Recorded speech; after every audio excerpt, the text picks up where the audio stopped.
the man who lost in the finals of the team sealed in Somerset. Yes, his team actually beat my team in the last round to make top taste? 4. It was not pleasant. I beat him though, so. Oh, okay.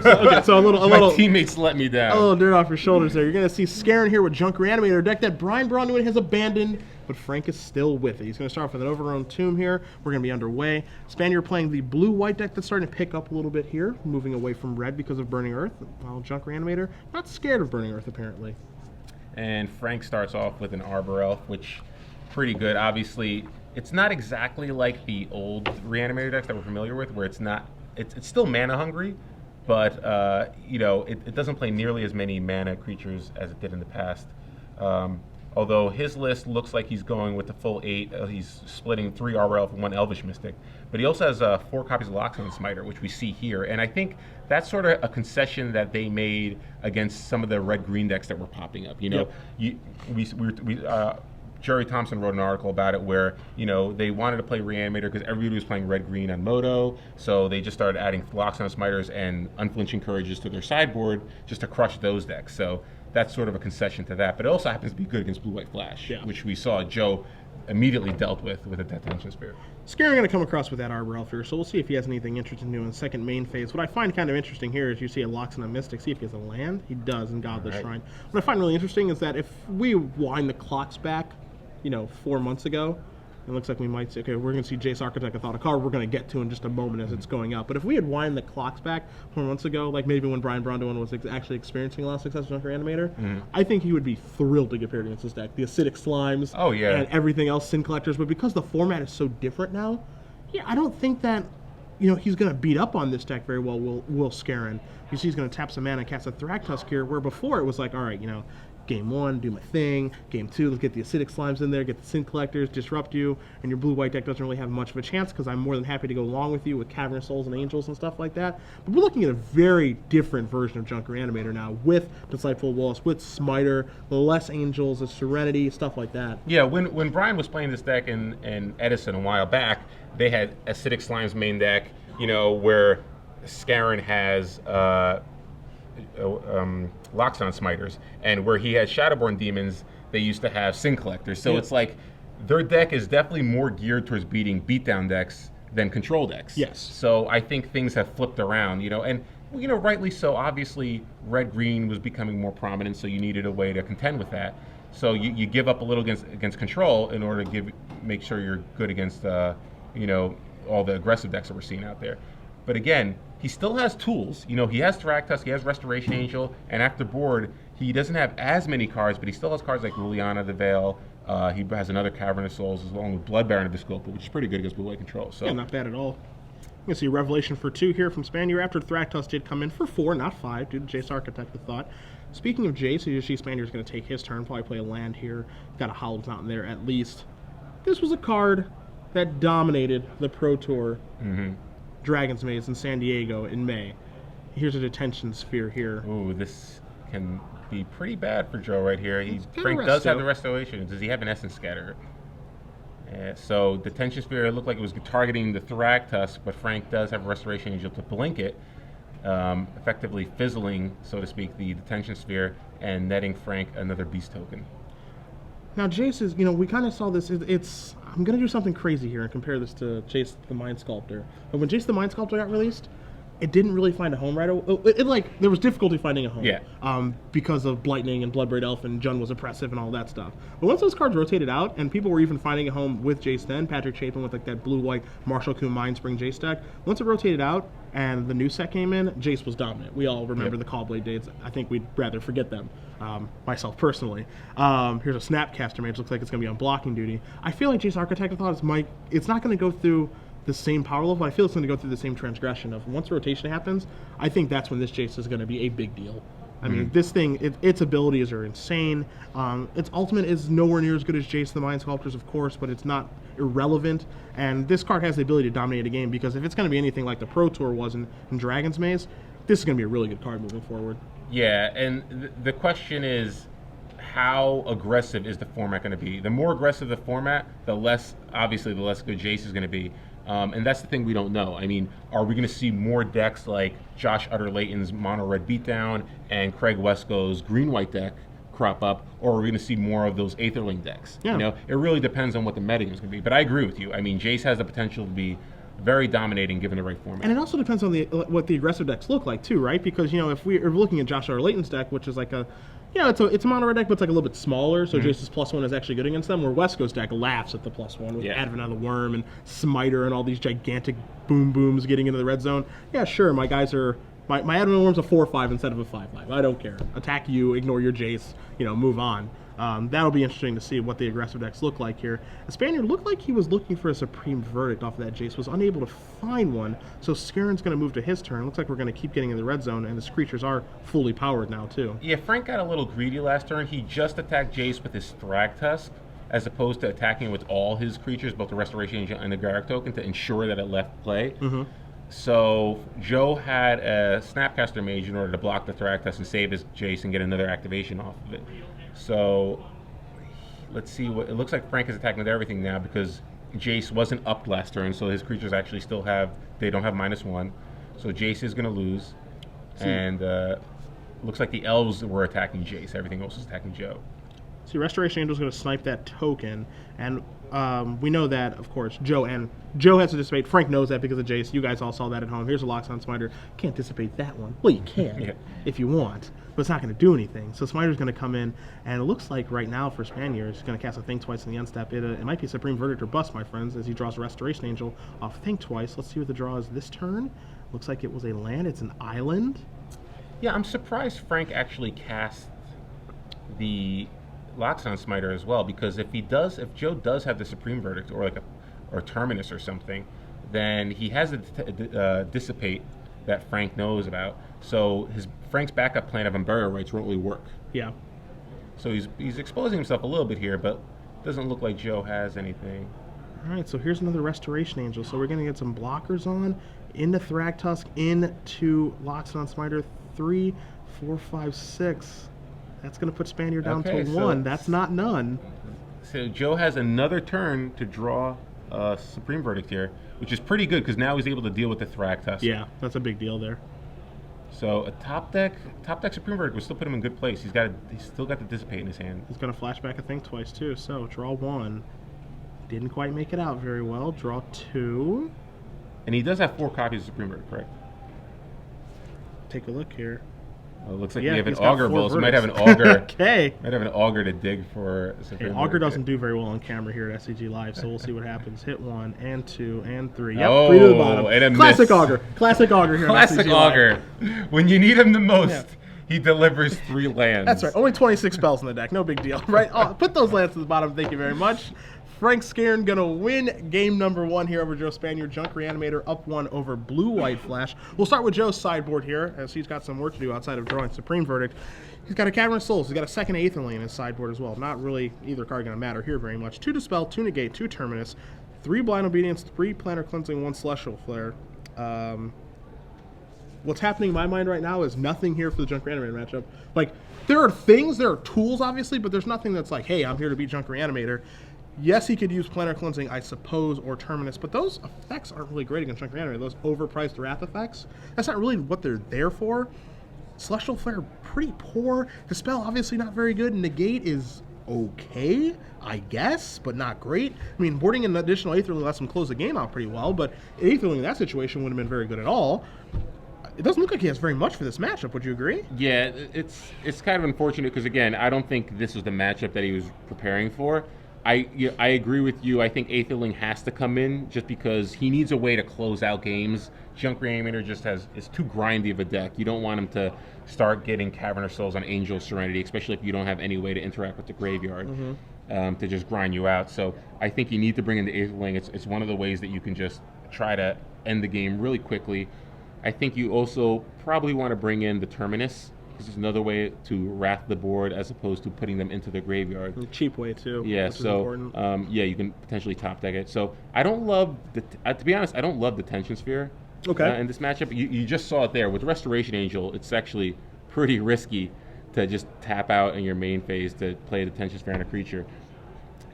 Same thing with Celestial Flare. I don't like the Celestial Flare in the main deck. I could see maybe, unless you're afraid of like the Loxodon Smiter draw, I just don't think Celestial Flare does enough, especially with the amount of elves that Frank is playing. It's so easy to play around. That's Yeah. the bad part, right? Like if Skarren is aware that this deck plays Celestial Flare, I don't think it's the industry standard at this point of this deck playing copies of Celestial Flare. I think some do, some don't. But if Skarren thinks that Spanier has access to Celestial Flare, it's like ridiculous easy to play around. Yeah. It's just not hard to do at all. I think if I were Joe, I'd probably bring in the Terminus and the Aetherling for the 3 detention spheres, and I would consider boarding out the Celestial Flare for a negate, just because you want to be able to deal with some of the Planeswalkers that you could see, like Garruk. But again, he doesn't have that many options. No Rest in Peace is rough. I mean, no Rest in Peace is rough, and again, I think like Junk Reanimator has moved away from relying on its graveyard. As you see, take a look at Skarren's deck list, he's got Smiters and Shadowborn Demons and stuff like that. So even if there was Rest in Peace here, it's not something that would really be attractive to me. Like, yes, he would board in, and yes, it would probably be okay, but I'm just convinced that this matchup is difficult for him because Frank's threats are super efficient. He can play them ahead of schedule, and it forces Spanier to have mass removal in a big way. And if he does have mass removal, then Unburial Rites is actually going to be pretty good. As you take a look at Frank's sideboard here, the card that you mentioned right off the top, Blood Baron Viscopa, certainly getting in. Yeah, he's got 2 copies of Blood Baron, 3 copies of Liliana, 1 Obsidian, 1 Cavern of Souls, 1 Slayer of the Wicked, 4 Unflinching Courage, 1 Putrefy, 2 Prophet of Loss. The last few cards I mentioned, Unflinching Courage, Putrefy, Prophet of Loss, Slayer of the Wicked, I don't see any of those coming in. Definitely see the Cavern of Souls, the Obsidian, and the Blood Barons coming in. I mean, again, Cavern of Souls, very difficult for Blue-White to deal with, and you're playing powerful threats like Blood Baron and Obsidian. Those are, again, especially because Joe doesn't have any cards like Renounce the Guild, very difficult for Joe's deck to deal with. So I could definitely see those 4 cards coming in. The question is Liliana. Does he really want Liliana against Blue-White Flash? I personally don't think you really want Liliana. Obviously, a 3-mana Planeswalker seems good against Blue-White, but the problem is Joe has cards like Think Twice and Sphinx Revelation to regain the card advantage, and I think the Liliana is really more against decks like Hexproof. So I'm not sure if Frank's going to be boarding into Lilianas, but I could definitely see him bringing in the Blood Barons, the Obsidian, and the Cavern of Souls. Yeah, I can see an argument both ways for boarding in versus leaving it out. I think I could see it coming in sometimes, but on the draw in particular, I'm not sure you really even want it. Sure. So Spanier's going to start off an island. He's going to be slow and steady, of course, while Frank is going to try to accelerate ahead of him, and he's going to be able to do that with an Avacyn's Pilgrim off an Overrun Tomb. So Skarren will start at 18. Spanier with just a Plains and going to pass back here. So we'll see if maybe we do have a Loxodon Smiter draw yet again. I think I saw one through that quick shuffle in his hand. It's such a sweet draw against Blue-White Flash. That's why I love playing Naya, because a Loxodon Smiter is just such a beating in this format. Like, people don't play it nearly enough. It's really, really good. And here it comes down against Blue-White Flash. They can't even counter it. There's nothing you can do about it. You got to hope to have Azorius Charm or a turn 4 Wrath. So I'll tell you, we're going to see a lot of that card. I feel like post rotation for these green white decks. There's a Moorland Haunt for Spanier. Did cast a Think Twice on the end of Skarren's turn. So we have a Moorland Haunt, Plains, and an island. So Joe's not really telegraphing whether or not he has the double white here. So Frank doesn't really know whether or not he should keep putting pressure on and committing more to the board. He could just get, obviously a turn 4 Wrath from Joe is pretty devastating, but does Joe even have the Wrath? Yeah. Or does he even have the double white? It's like, this is a tough situation for the non-blue-white player, because you never know, should I commit more to the board? Should I play it safe? Do I play around Wrath? I don't know. He's going to commit an Elf. He's going to play an Elvish Mystic after an attack for 5. The nice thing, too, is, he doesn't have to commit there if he doesn't want to. As you see, Spanier's going to flash back Think Twice, so he's going to get to see 2 fresh new cards. Supreme Verdict, the newest one that's drawn. See if he has white mana or not. I think that's a question, and he does there's not. That Cavern of Souls. He is kicking himself for not making that an Azorius Guild game. Now we're going to play a Grizzly Saboteur. So Temple Garden Forest, a Shadowborn Demon. Here's a second Temple Garden and a Thragtusk of the cards that are revealed. But what I was going to mention is that, it's really nice for Skarren now because he doesn't have to commit anything else because he's got a good enough clock now because Smiter is so big. And the best thing is that if Joe does, let's say he Azorius Charms the Smiter this turn, that kind of leaves the window open for Frank saying, okay, he definitely doesn't have a double white or he doesn't have the Wrath. I'm probably going to just play another threat here. And either way, he could just play a Thragtusk. I mean, Thragtusk doesn't care about Wrath. Yeah. You can certainly pick up some information here. There's Resto Besto. It's going to slide in here. Looks like it's going to go eat that Avacyn's Pilgrim, not going to go chump blocking on Smiter. So Spanier's going to move down to 11, and we'll see. Skarren did not attack with that Elvish Mystic, so it feels like we're going to see something post-combat 5 mana. Probably our good friend Thragtusk. Yeah. And there it is. Thragtusk comes down, bring Frank's up to 21. And Joe, you know, again, he doesn't have double white. The Restoration Angel, though, it can give him some breathing room. It can block and trade with a Thragtusk. And, woo, there's a Terminus. Top deck Terminus. All right, that'll turn some things around here. So everything's going to go away. Beast Token going to come in for Thragtusk, of course. Yeah. But this allows Spanier to actually turn some things around a little bit. So the only thing is that it actually, I don't know, I think Joe really wanted to land there. Obviously, Terminus is okay, but I don't know. It's not, he's still not in great shape. He's not doing great, but... Yeah, you know, Joe baby drops steps. down, the Beast comes over, drops Joe down to 8. What kind of follow-up does Frank have here? It looks like we have just 2 L's. So Joe can still get a rat here. All right, There it Glacial is. Fortress. All right, so now he can play Magic a little bit here. Verdict going to do a little, I guess we can call it a 2.5 for 1. Yeah. Yeah. So Verdict does his job. Frank is just left with 4 mana now.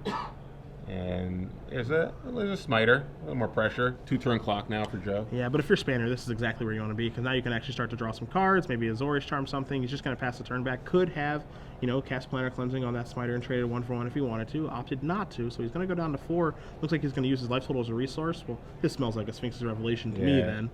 Sphinx of Revelation for one of my 4 remaining wrath effects. Yeah. He used the Terminus and then let's Verdict.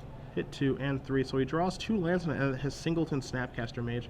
So building a little bit of velocity here. Draws a Think Twice for the turn as well. Might want to cash in that Planar Cleansing now that he has in his hand. Not sure. You see him organizing mana. And 6 of it now. Yep. Yeah, with Frank only playing a Pilgrim there, I think you're pretty safe to play the cleansing here, especially since you have a Snapcaster Mage. Yep. And you drew another Think Twice, so you're in pretty good shape for the following turns. Yeah, Frank, at this point, Joe has all the mana he needs. He has plenty of permission in his hand, and he even has Snapcaster Mage to rebuy any of the Wrath effects or the Sphinx of Revelation in his graveyard. Yeah, this is the driver's seat, as it were, because now Spanier has multiple syncopates in his hand. He can syncopate. You know, he can pick and choose now, which is the difficult spot if you're Skarren, because when the blue-white deck can pick and choose on what it cares about versus drawing cards versus playing threats, then you're in a world of trouble here, as you're going to see a flashback Think Twice, might see an original Think Twice here as well, as Spanier is going to start to get through his deck, try to find some more options and attempt to get this game over with. And this is the thing where we mentioned how Aetherling can help close games out quickly. Frank can still draw a Cavern of Souls and an Angel of Serenity to rebuy some of those Loxodon Smiters, and there's really nothing Joe can do about that. So if Joe's not able to draw an Aetherling to try to close this game out, then Frank can still pull away, even though it doesn't look great for him right now. So we see Spanier just pass the turn back after playing that Hallowed Fountain. Skarren does have a couple of cards in his hand, none of which seem all that intimidating from his body language. See him flicking through his cards here. It looks like he maybe did bring in the Liliana, and you could see how, like, again, Liliana not very effective right I don't think now. it could be worse right now. Yeah, if they want pretty it to much be. the worst card. So Restoration Angel on the end step. No, you know, and I like the Restoration Angel just getting on the board, like not waiting for a Snapcaster or waiting for an Augur Bolus. Let's start to get some damage and let's put some pressure on Skarren and try to get this game over with. Force him to react a little bit, Yeah. so he has to move into Spanier's reactive spells of Syncopates and his Zori's Charms and all that good stuff. Yeah, Joe really has no reason to do anything right now. No, not at all. Here's a Putrefy. Going to take care of that Restoration Angel. Certainly not worth fighting over. You can take care of that one. I've even got a Moreland Haunt. Start making creatures, so not a big deal. And there is Liliana. Liliana does come down here. Does Joe care? That's the question. It feels like it's, you know, he's got multiple Syncopates in his hand, so it's like, might as well counter it. You know, don't want to deal with the headache of that thing going up and down and all around. So Liliana draws a Syncopate from Joe, and Joe's going to flashback Think Twice here. Doesn't have enough mana to activate the Moreland Haunt as well, so just going to untap now. Again, let's see if we can draw an Aetherling here. It looks like he does have an Aetherling. I think he has finally. Aetherling in his hand already, I believe. And I think now is Yep. plenty of time to tap out for it. Yep. Yeah, because even if Frank does start going the Angel Serenity route, I just don't think once Aetherling's starting to attack you, there's really not much you can do about it. No, it's very difficult. And you see, Spanier even has 5 mana up as well, so he can make a Moreland Haunt. He can, play and flashback things twice, get deeper in his deck, can do everything he wants to. So here's a second Liliana the Veil. I think Spanier's probably going to dissipate this one. Why would you care though? I would just allow it to resolve and just kill it with your Aetherling. Yeah, I guess it's not going to do very much, right? Like, if he makes him Edict, he just blinks Aetherling out, and it makes him discard a thing twice or something that's relevant, and just finish it off. Yeah, I think I agree with you. I think you'd rather hold on to that dissipate than countering it. So Joe, still pretty good shape. You can start pumping Aetherling here. No reason not to. You have plenty of mana. Yeah, I mean, we're looking at a 3-turn clock here. Aetherling can become an 8/1, so 8 times 2 is 16, so it's going to be a 3-turn clock no matter what. So I think you make like a minor pump, and then you just finish him off over the next 2 turns here. Yeah. Howl Fountain going to come into play, tap for Spanier, and pass the turn back. Hopefully he hasn't used too many of those counter spells to get himself in a little bit of trouble. Here's a Loxodon Smiter from Skarren. Can't counter that one, but again, that one doesn't matter very much. Yeah. At this point, there's not many cards that matter to Joe right now. Yeah. Aetherling's got that Smiter on check, plus he can just get through it. Looks like we're going to see a little bit of Think Twice action here again. Oh, Snapcaster Mage has me corrected. What is he going to target with that? 3? Looks like a Rev, probably. Yeah, again, I would have preferred to just save that on the Dissipate on the off chance you need to Dissipate like a Putrefy. Sure. If Frank kind of uses a Putrefy as a fog for the turn, obviously you can save your Aetherling no matter what, but maybe Frank will try to fog you for a turn. I don't know. I mean, just doesn't seem like there's anything relevant right now. You just need to just make sure you kill him in 2 turns. Yeah, you just want to close the game out as fast as you can here with Aetherling, which I think we're probably going to end up seeing. Probably, I'm a little surprised not to see the unblockable activation. There it is. And then we're going to get pumps for 4. You can go for 3 this turn if he wants to do a 7 and then 6. So he's going to do it for 2. Going to put Skarren down to 7. You see his hands for Spanier. He's got to Dissipate. He's got a Azorius Charm. The world is his oyster at this point, I believe. And so that is going to... I thought he was going to pick them all up. I was with you on that one. We see a reorganization of the lands. He's going to tap a couple of them. And I see a mulch here. I call this the Reduke approach. You see mulch going to turn over 2 Grizzly Salvage and Burial Rights. 2 Unburial Rights. I call this the Reduke approach of never concede ever because, make your opponent kill you. It's just good practice because, there's that, you could hit that 1%er. Yeah. It's rare, but I've hit the 1%er in my career at least once, so you might as well make him kill you. So Frank concedes the game there, and Joe Spanier evens up the match to 1-1. So, again, Frank brought in the Leon. I wonder what he boarded out, because we saw a Shadowborn Demon, it looked like, when he milled with the Grizzly Savage. So, he's got a Shadowborn Demon still in his deck. Obviously, he has all his elves. Loxodon Smiter still there, Thragtusk, Restoration Angel. We saw the Grizzly Savage. We saw a Putrefy. We saw a Mulch. So, I'm wondering what he boarded out. Maybe one of the Disciple of Bolus's, and I can't imagine he boarded out Angel Serenity. I'd be a little surprised if he boarded out running, but I could see him boarding. Oh, if he's got 2 in his main deck, I could see him boarding down to 1. Maybe he boards out like some number of mana accelerants because they're going to get cleaned up in the rafts anyway. So maybe you don't want like the full 7 or 8. Yeah, but if I'm on the play, I think I want all those mana guys. Yeah, I mean, I think it shifts when you're on the play, and I think Liliana's actually good on the play as well. I think it's really bad on the draw, as you mentioned, but I think it's quite good on the play because you can play it on turn 2. You can start attacking the hand and put Spanier to actually have some difficult decisions on what to discard and what he wants to do and how he wants to navigate the turns instead of just letting him have all the options and his hand not under any duress. So yeah, is it better than Garrick? That's the question. I don't think Garrick's very good in this matchup. I mean, 2/2 Wolf, don't think it has much of an impact. It's really not going to flip very often. I mean, it can't take care of an Augur Bolas to flip, but I think those situations are going to be few and far between. Yeah. So I could see Garrick coming out. You traditionally think that Planeswalkers are quite good against the blue-white deck, but I think Garrick is this Planeswalker that's actually better in mid-range and aggro matchups than it is against like a pure control deck like this one. Yeah. So Garrick and Disciple probably coming out for those Lilianas, especially on the play. The Shadowborn Demon, I'm surprised he kept that in because I think any of the 5 drops I have in my sideboard, I think I'd prefer. Either Blood Baron or Obs I'd rather have than a Shadowborn Demon. Sure. Because Shadowborn Demon, you can kill a Restoration Angel, but do you really care about that? You can't kill an Aetherling.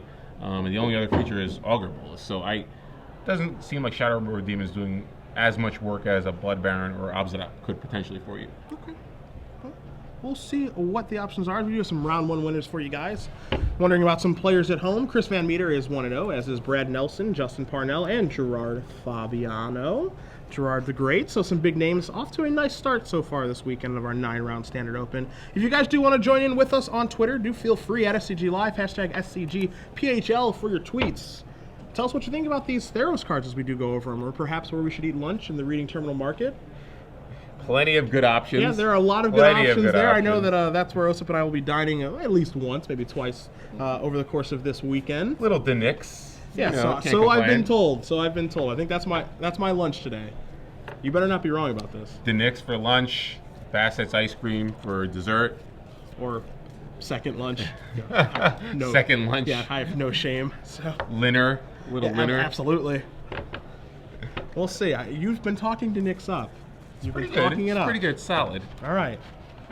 I've walked by Bassett's a lot, but I've never been before. It's ice cream. It's ice cream. You can't really go wrong with ice cream, but it is fantastic ice cream. Okay, good. So both players taking a look at their 7. Skarren's going to go down to 6. Looks like Spanier's happy enough with his 7. So it looks like going to be 1 mulligan here so far. Yeah, this isn't one of those matchups where you need to aggressively mulligan. So if Frank's mulliganing, it's not to try to get to a mana elf. It's just he probably just didn't have any lands. Yeah. So, again, I'm not sure who's favored because I think it seems like Joe might be favored just because the game 1. I think he got a little unfortunate to not draw a Wrath Effect. Yeah, me too. He saw a decent number of cards in his deck.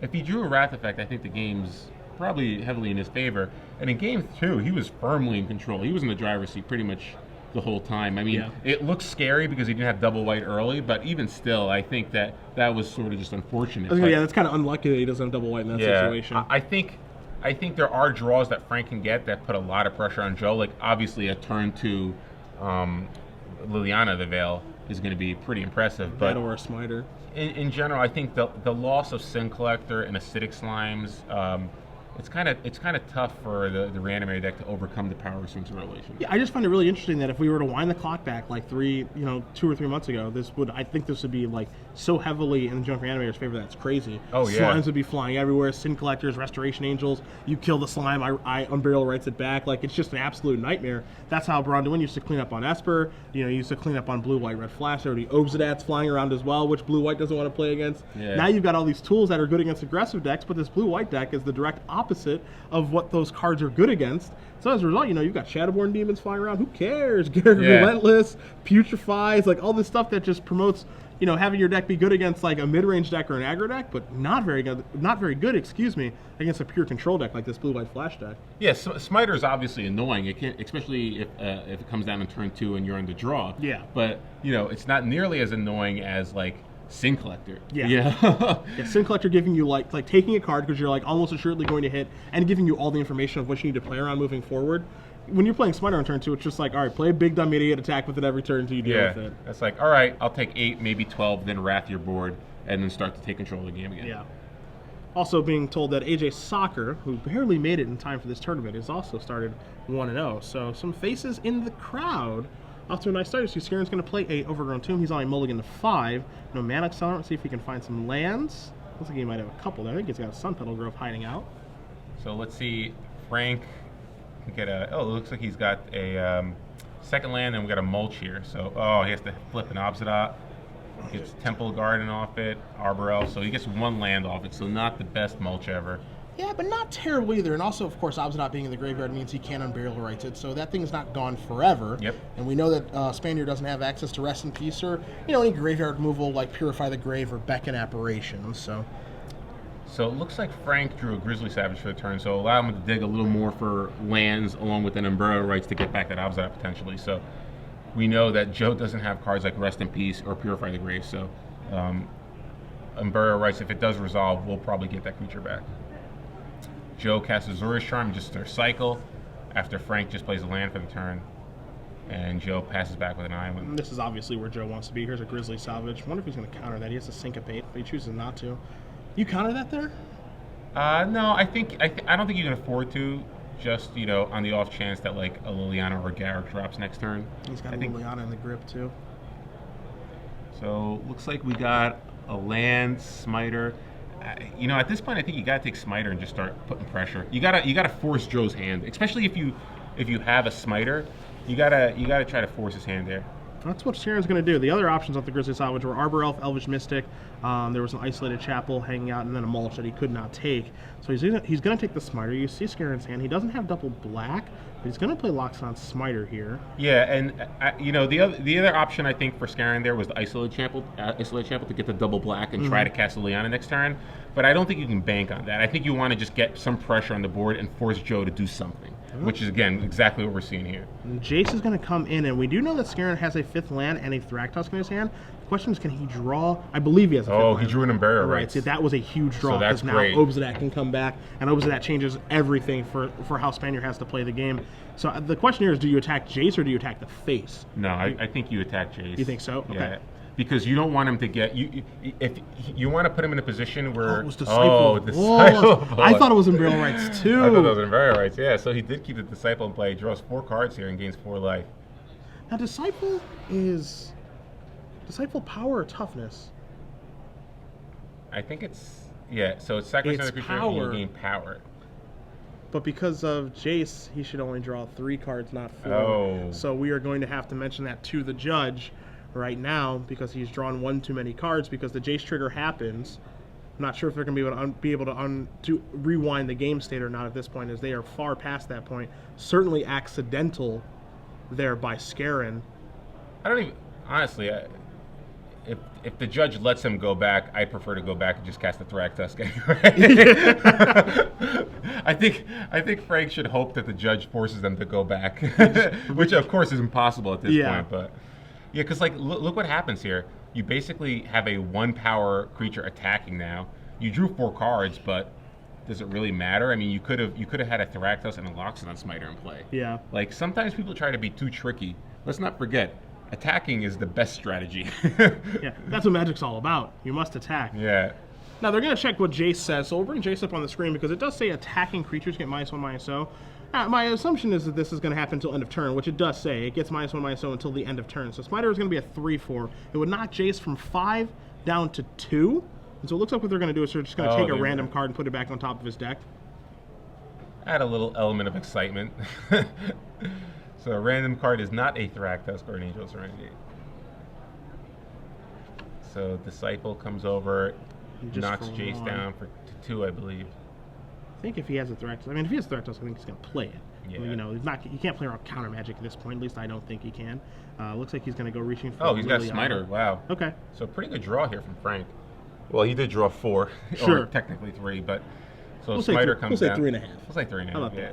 So this is a tough spot for Joe here. He's going to have to force that. He's just cycling a Azorius Charm. He doesn't even have a double white for a Supreme Verdict. Even if he does have a Supreme Verdict, Frank could drop an Angel Serenity and just get back all his creatures.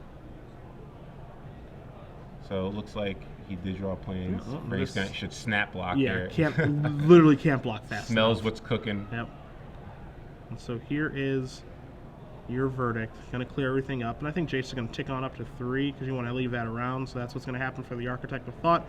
Going to pass it back to Skarren, who's going to draw his card for the turn. He's going to draw that mystery card that was put back.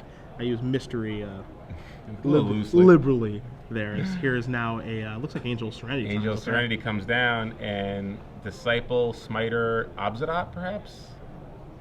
I think you got to go for Obsidian. That's going to go. Yeah, he went all the way to the back of his graveyard. There's a Smiter. Okay. Straight up the curve, 3, 4, 5 drops. So good follow-up to if Joe is able to answer the Angel eventually. It doesn't matter. Frank's going to be able to reload his hand. So Joe draws here. It looks like he's going to Factor Fiction, or mini Factor Fiction with Jace. Frank has the option now. You can give him a Ghost Quarter and a Glacial Fortress, or just an Azorius Charm. I wonder how you split this, because you know that Spanier's been having a little bit of mana issues here. He's going to split land versus spells. How do you feel about that split versus just giving him 1 land and an Azorius Charm? So, like, I think maybe you split an Azorius Charm and Ghost Quarter and then the blue-white land. Would you prefer to do that? I think you have to give him spell and 2 lands there, because do you really want to give him an Azorius Charm is a way to deal with the Angel Serenity. Get your guys back. Though. And yeah, you'll get your guys back, but I don't know. I think it's fine there, because even still, maybe he just cycles there. Like I don't think he cares about the Angel just yet. His plan is probably just take a couple hits. He's at 20. He's Sphinx Revelation in his hand potentially, so I don't think he's that afraid of the Angel just yet. He doesn't have to answer it right away, sure. you know. Well, the Angel's going to come in the red zone. We saw Spanier just discard for his turn. Now Jace is going to bite the dust too. So Jace is finally taken care of. That's the only Jace that is in Spanier's deck list. He has 1 in his main deck, 0 in his sideboard. So we're through the Jace Architect of Thought part of this game. We'll see what Skarren wants to do in his second main. He's going to tap 5 mana here. Looks like a Thragtusk probably. Yes. Yep, Thragtusk comes down. That's going to resolve. Snap resolve. And yeah, it looks like Joe's got plenty of ways to battle back. Now Liliana. I think we're going to see a counter spell that there. has to be a counter. Wonder if the sequencing correct there by Frank, because he could have let off a Lily. He could have let off a Liliana, and Syncopate could not have happened there. And then Thragtusk gets taken care of by the counterspell. Makes you wonder which card you feel is more important. Is it having the 5/3 or is it having the Planeswalker that's going to start going after Spanier's hand? So this is going to be just a classic matchup. What card is better, Angel Serenity or Sphinx's Revelation? We're going to find out. Yeah, right now. This is, obviously Frank's going to reload once Joe casts a Supreme Verdict, which he does have, but is Joe going to be able to draw enough Wrath effects for it not to matter? Sure. So a bunch of damage comes across. Looks like 10 of it. 10, yeah. Here's an Arbor Elf. The way he slammed that creature down. It looked like it was going to be a big haymaker. This is a haymaker. We got a Revelation here for 4. Ooh, it looked like a lot of lands. Yeah, Moorland Haunt among them. But we know that Spanier does have multiple Wrath effects in his hand. He has multiple Verdicts. There's a Plains. He really needs a way to deal with the Obsidian. That's the thing, though. Like, I don't think he has any counter spells. We know he doesn't have Renounce the Hills in his sideboard. Yeah, he's looking for like a Dissipate, so he can go Wrath and dissipate your Obsidian, potentially. He's got another Sphinx Revelation, but yeah, he just doesn't have... so it looks like he's just passing the turn back. He wants to cast Sphinx Revelation again. See, I don't... Which I kind of like that. Yeah, I actually like that. Because he wants to set up a really good Wrath. Like, I think he knows what's coming. Like, he knows exactly how we should play this matchup. He's effectively seeing Frank's hand, so to speak. Sure. So I think I think that play is fine. You're going to draw 5 cards here, gain 5 life. You're going to go up to 19. So now he goes down. Yeah. So now he's going down to 3. He'll go back up to 8. So I actually like that play. I wonder if Skarren... I guess... Yeah, I was wondering maybe he should activate that Vault of the Archangel, but I'm not quite sure that matters. Looks like he's going to use his mana, too. Is that the Liliana? So Liliana comes down.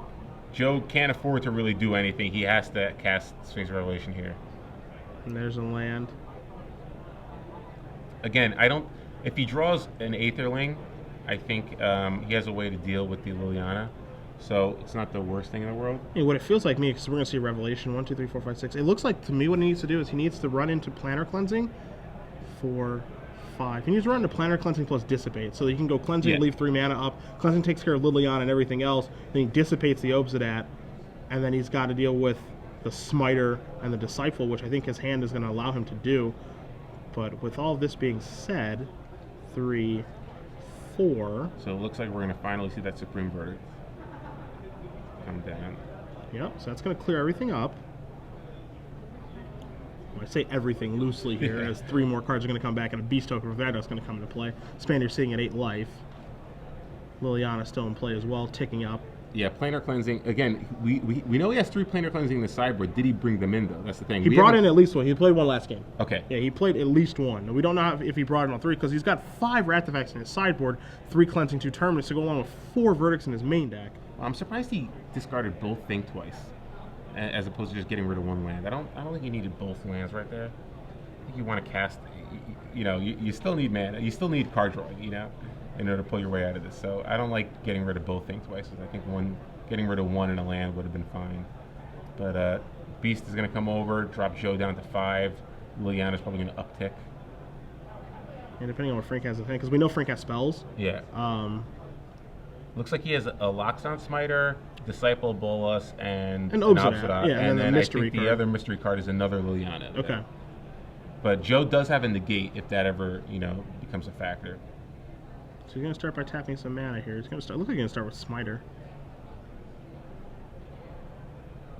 Yeah, I think Frank is afraid of getting that Obsidian into play because I think at this point he figures Joe must have another Wrath effect because of the amount of cards that he drew. Mm-hmm. I really want. Maybe he thinks that he's just all in on that Obsidian. Sure. So or he really wants it to resolve. Looks like he's going to draw 3 cards, so he wants a little more information. There's Disciple Bullets on the screen for you guys. Hit 1. hit 2, hit 3. Cavern Souls, I think, is one of the lands that he drew. Oh, wow. That can push through Obsidian now. I'm not sure if he's played his land or not this turn. Looks like the answer is no. So now here comes Cavern Souls. That's going to name Mr. Obsidian. Yeah, That's in there. I just don't think that Joe has an answer No. to that. Outside of, maybe Frank attacking with it or something, of course, Cavern Naming Spirits will push Obsidian through. Now we're going to see Liliana go up. So now, here's the issue for Spanier is that Skarren's coming at him from multiple angles. Yep. He's coming at him from the drain and brain angle, as Brian Bronduin would say, of Obsidian. He's coming at the Liliana angle, discarding the hand and then threatening the ultimate, and then Disciple Bolas will get into the red zone as well. So 3 different angles of attack here by Skarren, which makes things very, very difficult on the blue-white deck. And it's interesting, Joe decided not to flashback Think Twice. He's just making a Moorland Haunt token. Maybe he wants to try to attack Liliana down. I'm not sure you can before this control it very well at ultimate. this Yeah, point. I think that you kind of need a planar cleansing. But again, I don't know. I guess his answer to Obsidian is basically Aetherling and then Runner Sphinx's Revelation. Think twice in the Terminus as well. Yeah, think That's twice in the or Terminus. Cycle Azorius Charm. Hit So maybe spike in the Terminus. that's one of the reasons he didn't flashback to Think Twice yet. So Obsidian's going to come back. Spanier's going to go down to 1. Now you certainly don't attack here with Obsidian because you don't want to get an Azorius Charmed. So it's just going to be coming in and just draining and braining. Excuse me, like that's all that's going to happen with it. And of course, Skarren, if he does draw a Restoration Angel, which I think he has one in his hand, he can actually blink Obsidian to try to get those last 2 points in. But yeah, you definitely don't attack with Obsidian. You don't want to get it charmed. Yeah, so let's see if we can get a Terminus here.